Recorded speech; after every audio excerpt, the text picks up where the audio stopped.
Queensland, and he was on the mining field. And I grew up with a rock and a hammer, and I used to bash things. And I became very good at finding out what was inside them. In fact, my first good lesson was that I wasn't designed to be a mathematician, because my mother gave me a clock and said, I'll give you £1. Some of you remember £1 notes? I'll give you £1 if you can fix it. So I took the best tool I knew of, a hammer. I never got the pound, but I did learn what hammers are good for.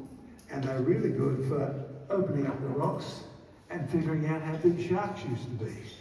Because our modern sharks, I mean, if you had a shark in the bay with teeth this big, you'd be rowing the other way. So we can learn lots of things about the history of the world from the actual rock-solid evidence that's been left behind. One result is that I run creation research around the globe. So you can pick up some of the forms and learn some of the things about our ministry around the globe. The next thing is we run some museums. Over the years, I've sort of wandered through museums and I've seen such beautiful fossils they found and such rubbish that they talk about them. I mean, here's a dinosaur and it evolved over 100 million years, and the wretched thing is just dead. It's not doing anything. It's not evolving, and no evidence it ever did. You see, I'll throw in some provocative statements because I've debated some of the world's leading anti-Christians, Richard Dawkins, some of the archbishops in Oxford and things like that. So we run museums, one in Tasmania, one at Archerfield near the airport in Brisbane, one at Gympie, one at Oswestry on the border of England and Wales, and one run in Canada and Ontario. So I've been around a while, and I make no apologies. I'm very emphatic that the Bible tells you to do that. Whereas a lot of Christians just believe. They don't know why they believe. They sometimes don't even know what they believe. A lot of them know what they don't believe. We're going to be a challenging weekend. 1 Thessalonians 5:21 is where you find this written, but I've got a question. Who wrote that? You see, was he a Jew? Was he a Greek? Well, it was the Apostle Paul who'd been converted. Very similar to me. In fact, I better put it the other way. My conversion was very similar to his, because he wasn't he going to the road to Emmaus? And all of a sudden, man, does he meet Jesus, really? And boy, does he get changed. And the world's been changed ever since. I was reading a textbook by an atheist, university textbook, and there was a chapter in there on creation and evolution. And it was all about how God was so stupid, and how everything happened by itself, and how angels were fanciful ideas on the heads of pins. And by the time I'd read what he had to say, I thought, this is so stupid, I better pick up a Bible and see what it says. And you know, when you do that for the first time, the Bible doesn't start in Matthew. Guess where it starts? Genesis. In Genesis. So today and tomorrow, I'll be referring to that, a few things. And the Apostle Paul told us, prove all things. Why did I pick that verse? Because you live in a world where many people on Russell Island think the Bible doesn't be true about anything. And nothing in it has been proven at all. Well, let's challenge a few of those things. Okay, Bunjil's Cave in Victoria. Yes, I took that picture. You can go and see it today. Have a careful look at it. Okay, it's definitely a cave. Cave, an old Latin word meaning like a hollow. That's what it is. Cavity, same sort of word. See the animals at the back? Yeah. All right. It's in Victoria. Okay. Who wrote that? You see, those paintings, you know, they didn't get there by themselves. And yet the geologists and archaeologists who studied that say the Aboriginal people evolved over millions of years. Now, they can't both be true.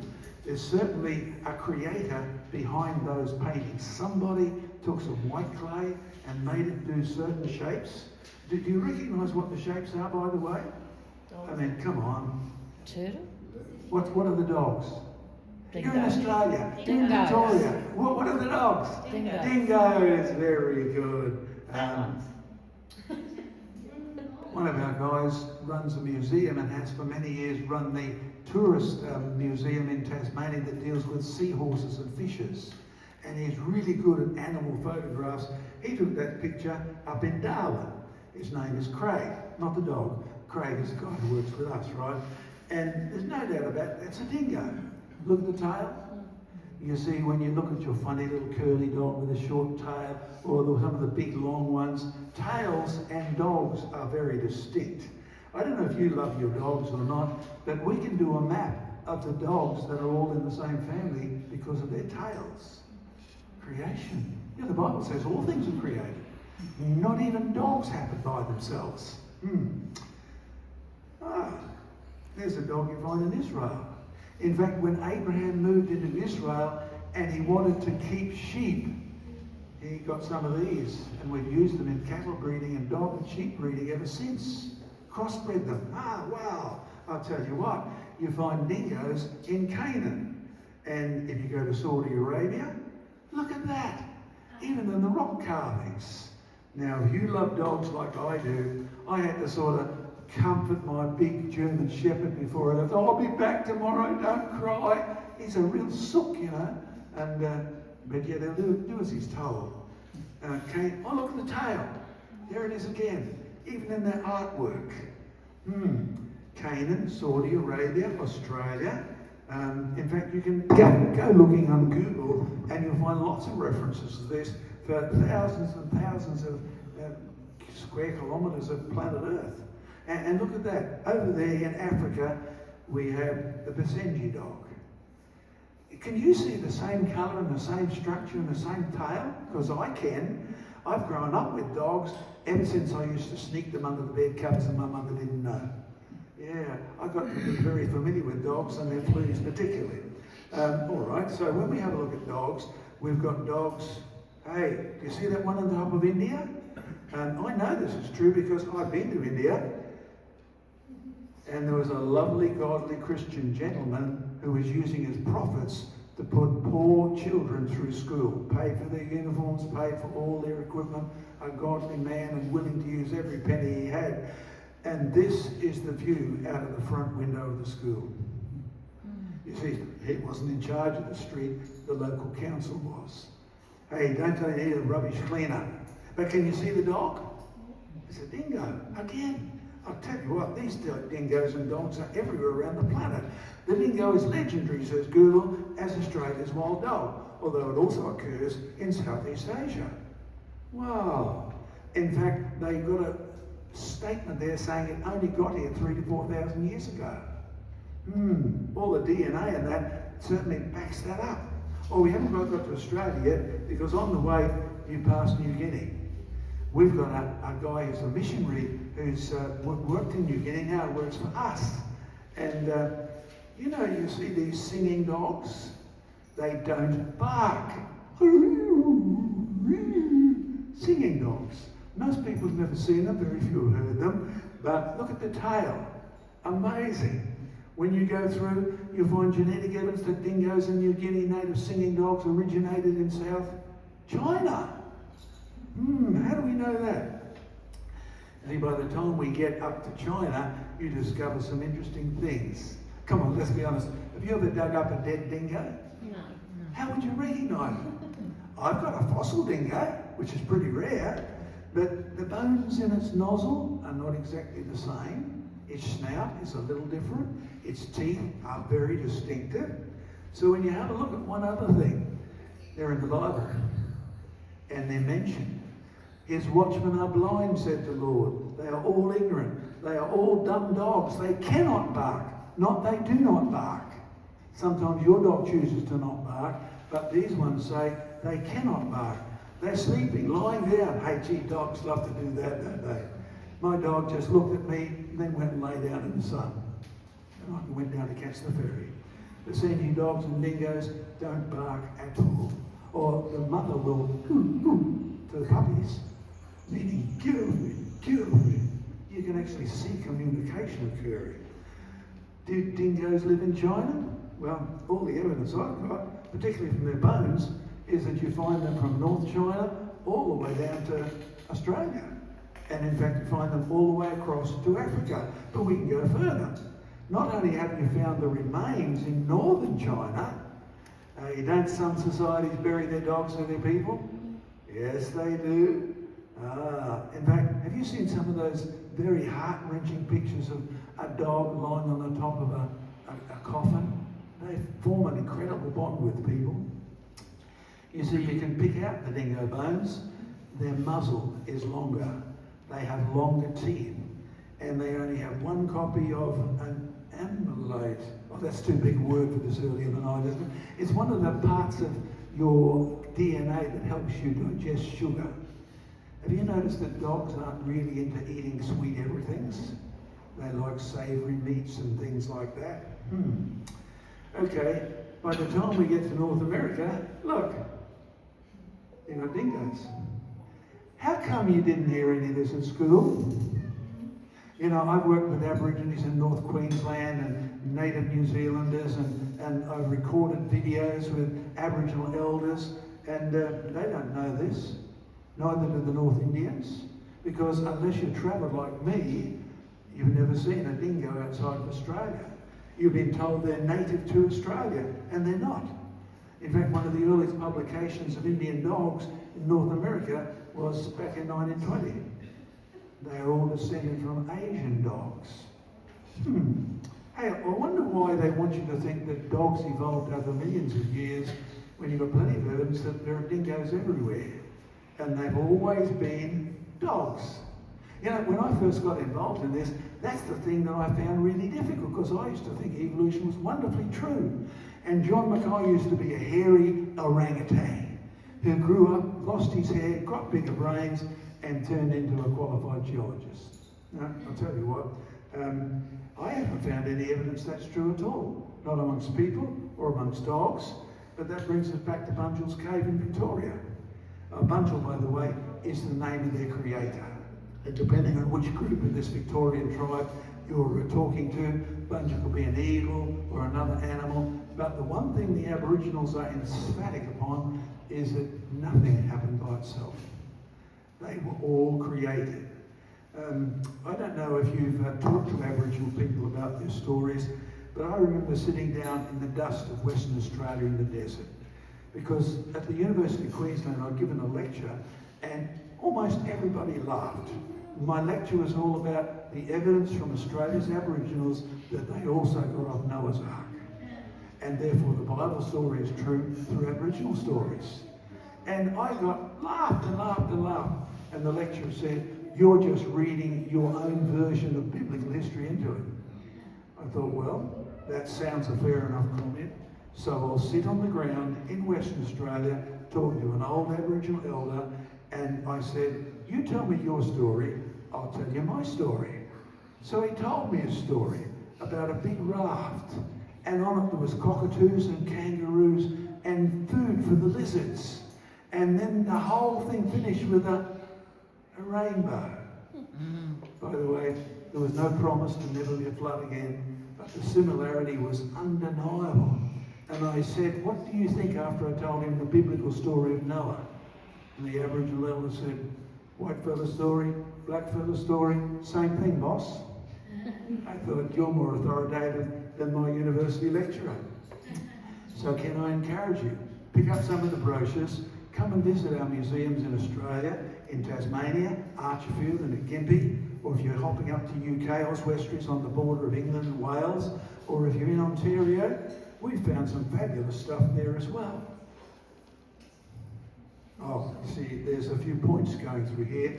Prove all things, said Paul, and he didn't become a Christian because he thought he had a vision. He didn't become a Christian because he thought Jesus might change him. He knew Jesus had changed him so much, he, like Charlie Kirk, was willing to die for believing the truth. Only keep that which is true. I tell you what, that's a good scientist theme verse, don't you reckon? Chuck out all the stuff that isn't true and keep that which is true. Wonder how you do that. First of all, you have to find out what it says, correct? Can I encourage you, as we go through the night, to compare and contrast with what David Attenborough tells you. Yes, I've got letters from David Attenborough. Yes, I've debated some of the professors at Oxford. And I hate to say this, but they're highly qualified ignoramuses. They know an awful lot about an awful little. And I'd encourage you to look at our debates on TV or on streaming with them. Okay, see that picture? It cost me £2,000 an hour paid to the British Museum to get into Tutankhamun's tomb stuff and film it so you can see these pictures. What do you think that guy's holding in his hand? Snake. Looks like a snake. Well, let's go one step further. A boomerang. That's what I got out of Tutankhamun's tomb. No, I had to put it back. I had to keep that. Did you see that he had boomerangs? Or didn't they tell you that at school? In fact, I had talked to my Aboriginal friends and they've been told that they invented the boomerangs. I hate to tell you this, but the truth is they're the last people using them. And they're pretty good at it too. Much better than I am. In fact, look at one of the artworks the ancient Egyptians had put on the walls of the pyramids there. See, he's got a boomerang? Oh, boomerang. Yeah. Oh yeah. Why don't you talk to some of the old tribal elders and ask them what you can use a boomerang for? Yeah, throwing it up in the air, having fun, smashing the next door neighbour's window, but you can also use it as a weapon. And a good throwing stick is a really serious thing. You come with me to India, where the dingoes are. They also have throwing sticks, but I bet they didn't tell you that either. In fact, I first came across this when I was in a university doing research, and it pointed me to Arizona. Now, I'll be honest, I had so many free mile flying points, I could get a lot of places, including Arizona, where I discovered that the natives used boomerangs until the cowboys gave them 6 guns. 6 guns are easy to shoot rabbits with. Boomerangs, you can get a rabbit, you've got to be pretty good. But I didn't know Indians had boomerangs. I didn't know Egyptians had boomerangs. In fact, this is new. They just found a boomerang in France. A returning boomerang. And you didn't read about it in your newspaper. And it's not in school textbooks. Have you ever realised that education is so often designed to stop you finding the truth? It took me a long time to realise that, but it happens to be true. Hey, that's just been donated. See that funny looking thing at the top? The one at the bottom is an Aboriginal boomerang. The one at the top is a Sudanese boomerang. And I rang a boomerang expert and I said, listen, I've just been given this boomerang by a person from Sudan. I've never seen anything like it before. And he said, you've got a Sudanese boomerang? I said, yeah. Oh, I've been trying to get one of those for ages. They're so rare. I said, why are they rare? There's almost no trees in Sudan. I understand that now. Interesting. So all of these are in our museum, and they're all there so that you can check things. You can test things. You can prove things. Prove that which is true. Paul, 1 Thessalonians 5:21. And he had to believe what he was saying because the price was going to kill you. This wasn't playing for chips and a poker table or anything like that. Paul was dead if he was wrong. If he was dead if he was right too. This was pretty serious stuff. Okay, have you ever seen the Bible like that? It's a timeline, eternity, creation, fall, flood, Babel, Jesus, us. Yep, that's how the history of the Bible goes. It's much shorter than the King James Version, isn't it? It's a real good summary, I'll tell you what. But you notice one thing? It's downhill. We deliberately did that because most of us are brought up to think we're on the way up. We're going into outer space. We'll get to the furthest planets. And the Bible says, no, they didn't need air conditioning back in the Garden of Eden because the weather was so beautiful. They didn't need flood protection before Noah because there was no rain. In fact, it describes a world that's increasingly gone down and down and down. And you and I, we've got to come to grips with the fact that we're going to die. You know that. I know that. I've got to give a birthday presentation in a care home on Sunday because it's my wife's 78th birthday.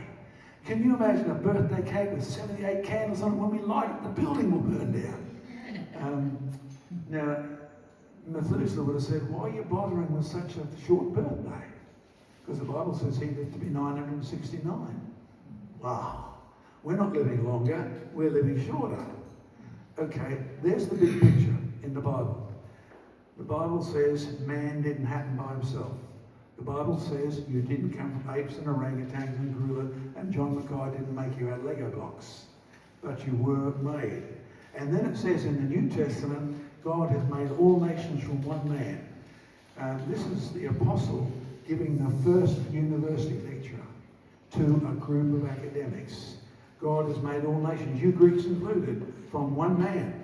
Not 10 men, not one woman. 10 men, one man, to live on the earth at times and the places he appointed so that they would seek the Lord. Okay, why are you here tonight? Can I be brutally blunt with you? You might have thought about it. But you're here if you don't know Jesus. You're here so you can see him and find him. And God will hold you accountable if you go away without knowing him.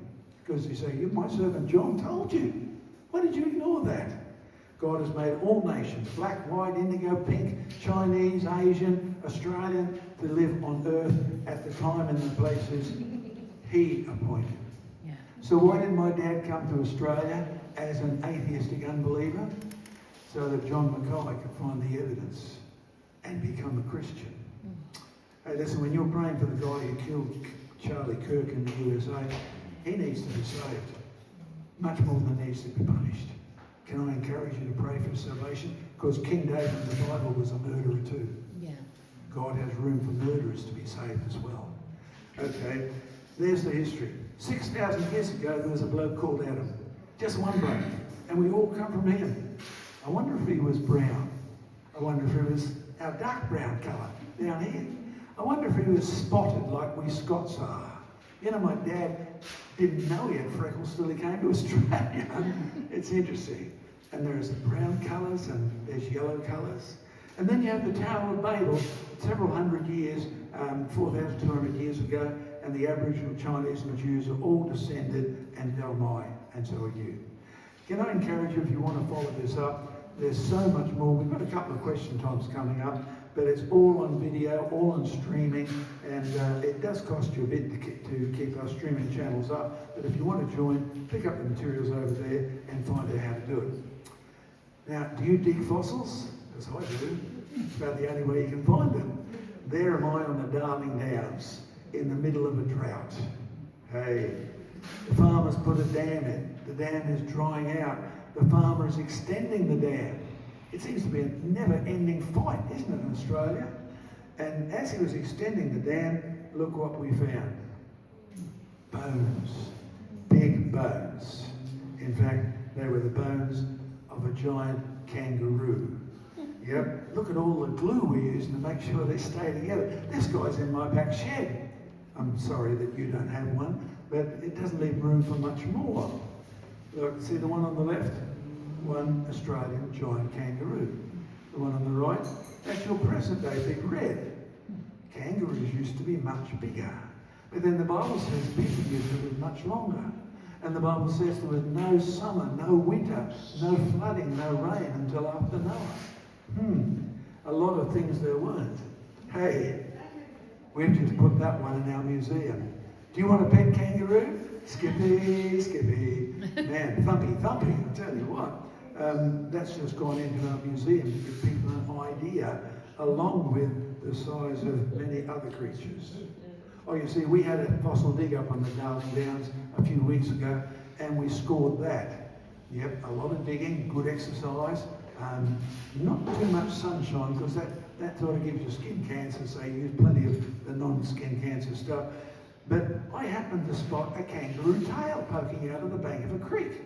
And I dug and dug and dug, and the others dug and dug and digged, and we found the first fossil joey in a mother's pouch ever found in Queensland. Oh, now it's in our display. You see, that meant the mother and the baby joey were killed at the same time and buried at the same time. Wow. And we also have from that same farm the world's biggest diprotodont jaw. Diprotodont, D-I as in two, proto as in front, dont, you go to the dentist, don't you? Orthodontist. So he had two front big teeth. That's what he was. In fact, you see, he's a giant wombat that's upside down. But nevertheless, what you find is it's in our museum. Look at the size of those wombats. Now, have you thought about climate change? Because if Australia was now like it was then, we'd still have a lot of these monsters. But Australia's Darling Downs is dry 3 years out of 4. And even the farmers struggle to get a good crop. When these guys are there, and we find their bones from Toowoomba out to Lake Eyre. I'll tell you what, they had plenty of food. So don't be surprised, their bones are trapped in black, mucky soil and where they sank and are well preserved. Come to our museum, see them for yourself. Look at that big guy up there beside the head of a big old wombat. Incredible what the world used to be like. And you can see this in our museums. Tasmania, did I mention this before? Good, I want you to not forget it. There's our one in Tasmania, Creation Discovery Centre. There's some of our team. You see Dr. Diane Eager on the right-hand side. Yeah, she's been a lecturer in medical biology at Queensland at Canberra University for many years. Now works full-time for us. And the team, there's Craig on the left-hand side. He's the guy who not only has his master's degree in forestry, he's the guy who runs the fancy seahorse world. And if you've seen any experiments lately on that fish called the handfish, their laboratory was picked of all the ones in the world to do the experiments on.